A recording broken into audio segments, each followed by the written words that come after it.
Unapproachable, intimidating, bold, even villainous. Some can even call it Betty. Others, revenge makeup. Whatever the name, this look owns the room for literally thousands of years. It's me, Laura V, and today I'm very excited for this video because we are going to dive into why this bold and captivating look keeps coming back again and again with different names and rebrands, but with the same essence that is of sensuality. For starters, I have nothing on my face but the e.l.f. primer. I always use this primer.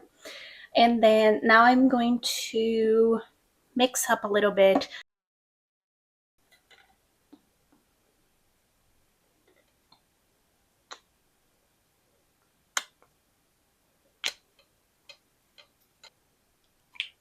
The back of this brush is really good because it's very pointy. So I usually use it to mix.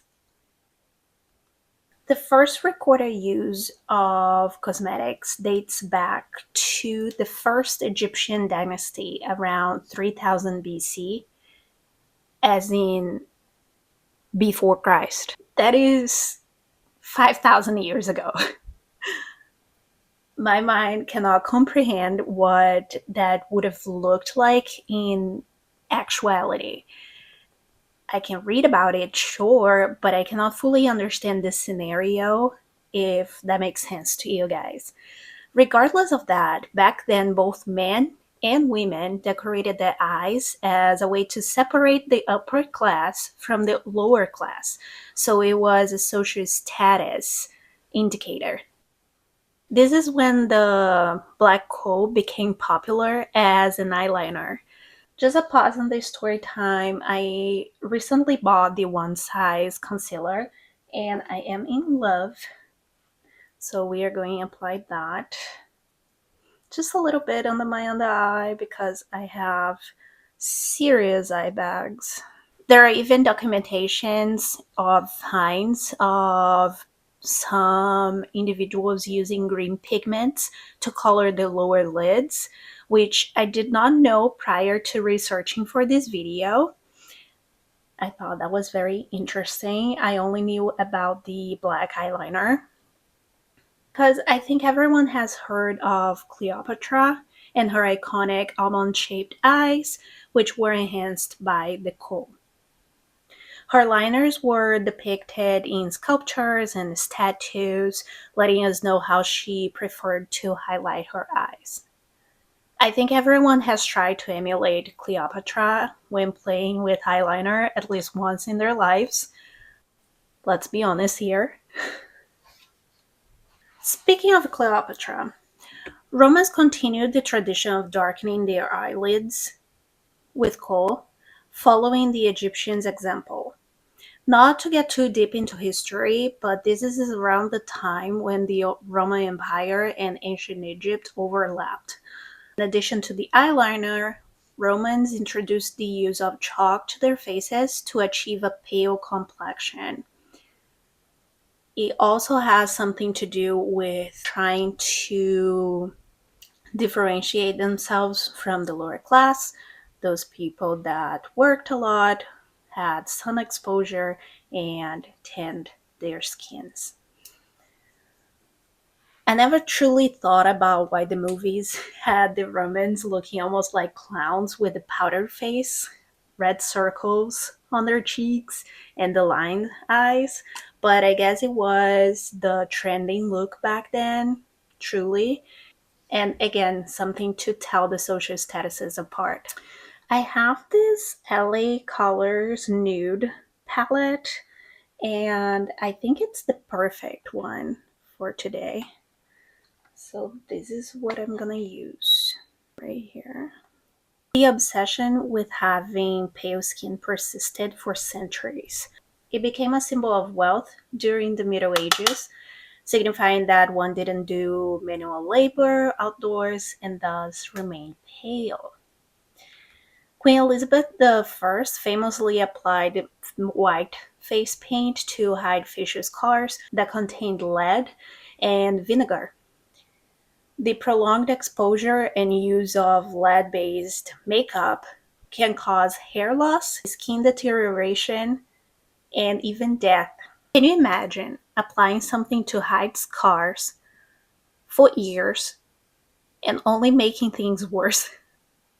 By the Victorian era, about 200 years later, women were still obsessed with achieving a natural looking pale complexion, even though the cosmetics they used often contained lethal poison.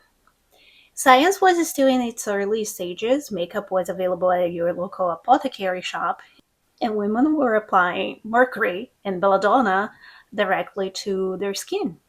Of course, there were DIY remedies back then. Ingredients like oatmeal and rice powder were popular.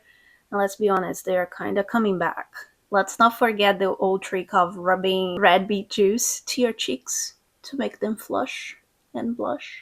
When I was a kid and there was beets for lunch or dinner, I used to rub the juice on my lips and pretend it was lipstick. But the key word here is natural. In those days, only actresses and prostitutes wore makeup, and they certainly weren't considered respectable women. Makeup was a taboo. And this is important on how this makeup look is viewed to this day. Anyways, fast forward to the 1920s, so we can skip some major historical facts. Women were dancing, driving cars, drinking, smoking, going to college, working, dating, wearing makeup, and were being called flappers because of it. It was a time when the concept of a modern woman began to take shape. Flappers were known for their dark, smoky eyeshadows, thick eyeliner, defined brows, powdered skin, and deep red lipsticks, sometimes shaped like a cupid's bow. Any of it sound familiar to you? However, because of their active role in defying the traditional expectations of women at the time, and because their style and behavior were considered scandalous, flappers were viewed as taboo. The years following the flapper movement from the 1930s to the 1960s are known as the Golden Age of Hollywood. This was a time when movies became incredibly influential in shaping the society. In 1927, the first synchronized sound film was released, and this played a huge role in making actresses and their beauty looks role models for women everywhere. I mean, to this day, we look up to actresses' makeup looks so we can recreate them. The photos I found from this period of Hollywood made one thing very clear to me. The eyes were always the focal point of the pictures. Many actresses even posed in the same manner to really emphasize their gaze and the energy through the lenses. It was almost as if they couldn't speak, so they were sending their message through their eyes. But to bring this to a more modern day, to today's context, the message in the eyes has a different meaning. Or at least how we are applying this look today. When you are recreating a revenge look or one of the many names that are out there nowadays, there are two things you want to project: power and dominance. You control the narrative and you know it. Confidence is the key, yes, but we bring sensuality as the tool. So whether it's Cleopatra, or today's Insta Baddies, or someone with a revenge, makeup has always been more than just about beauty. It's a statement of power, sensuality, and control. In the end, what I learned from this is that during a period of rising conversations about traditional values and liberal thinking, it is understandable and almost predictable that this kind of makeup look would resurface as a trending topic. I dare even say it will stay for the time being. It may sound silly, but maybe the ancient Egyptians were onto something when they adorned their eyes with dark colors as a symbol of power and a way to set themselves apart. The intensity and passion that brings to our gaze is unmistakable. And there's a reason why this look has been around for so long.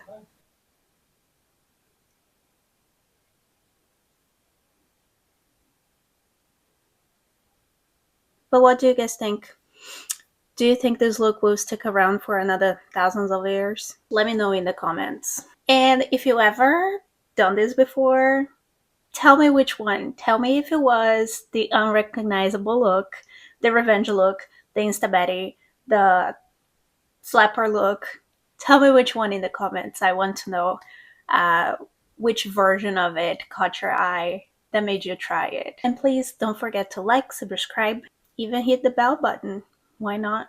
For more videos like this. It would mean a lot to me. I'll see you in the next one. Bye! By the way, I want you guys to understand that I bought these press-on nails for this video, and they are long, and I feel like I'm doing this a lot on this video, but it's because my hands got a personality of its own with these nails on. I just wanted to add that to the video. But yeah, bye!